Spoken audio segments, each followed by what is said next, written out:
ভারতবর্ষের প্রাক্তন প্রধানমন্ত্রী ও ভারতরত্ন শ্রদ্ধেয় অটল বিহারী বাজপেয়ীর জন্মদিবস উপলক্ষে বৃহস্পতিবার সকাল 11টা নাগাদ সুশাসন দিবস পালন করল ভারতীয় জনতা পার্টি।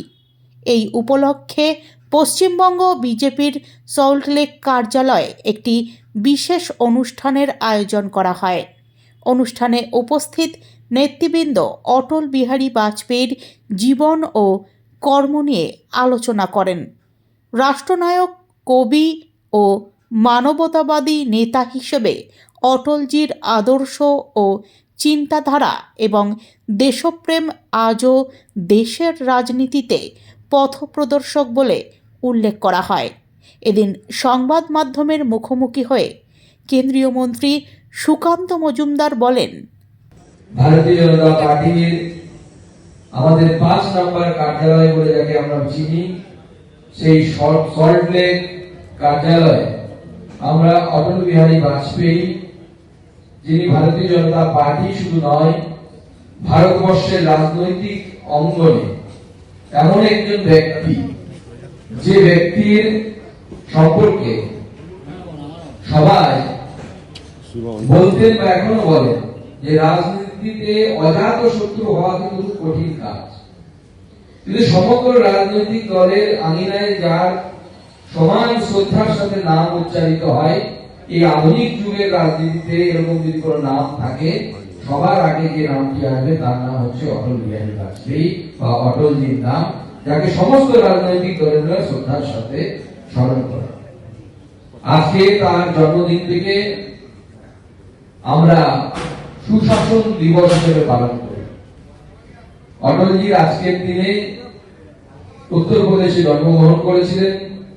তার শিক্ষা সমস্ত কিছু উত্তরপ্রদেশের কলেজগুলো থেকে হয় এবং তার পরবর্তী সময়ে তিনি রাষ্ট্রীয় স্বয়ংসেবক সংঘের একজন প্রচারক হিসেবে নিজের জীবন উৎসর্গ করেন রাষ্ট্রের জন্য।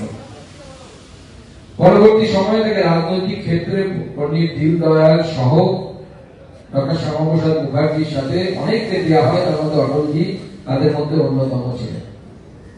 তিনি পণ্ডিত দীনদয়াল উপাধ্যায়ের সাথে যখন এই কাজে গেছিলেন, উনি ডক্টর শ্যামাপ্রসাদ মুখার্জির আত্মসহায়ক হিসেবে তিনি বহুদিন কাজ করেছিলেন।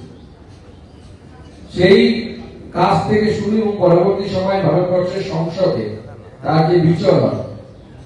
যে বিচরণ প্রথম যখন তিনি সংসদ সদস্য হিসেবে তিনি সংসদে যান, তার বাগ্মিতা, তার ভাষণ বহু মানুষকে উৎসাহিত করেছে, বহু মানুষকে রাজনীতিতে আকর্ষণ করেছে।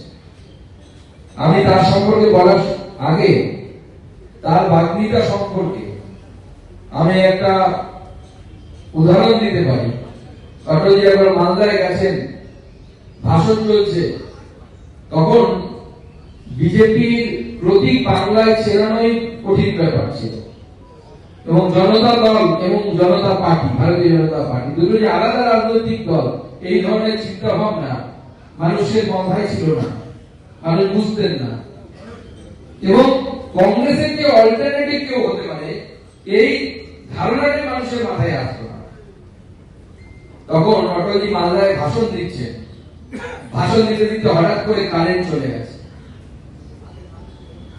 অটলজি বলছিলেন যে ভাষণের মূল বক্তব্য ছিল যে বিকল্প আমরাই বিকল্প, কংগ্রেস যে রাষ্ট্র ব্যবস্থা দিয়েছে, যে শাসন ব্যবস্থা দিয়েছে, এই শাসন ব্যবস্থা ভারতের জনগণের জন্য উপযুক্ত নয়, উপযুক্ত রাষ্ট্র ব্যবস্থা যদি আনতে হয় তাহলে শুধুমাত্র ভারতীয় জনতা পার্টি। তখন কারেন্ট চলে গেছে, স্বাভাবিকভাবে অটলজির মতো নেতৃত্ব এসেছে, তো ভারতীয় জনতা পার্টি মালদার জেলা কার্যকর্তারা জেনারেটর ভাড়া করেছে, জেনারেটর চালু হয়েছে। অটলজি ভাষণ দিতে আবার শুরু করলেন।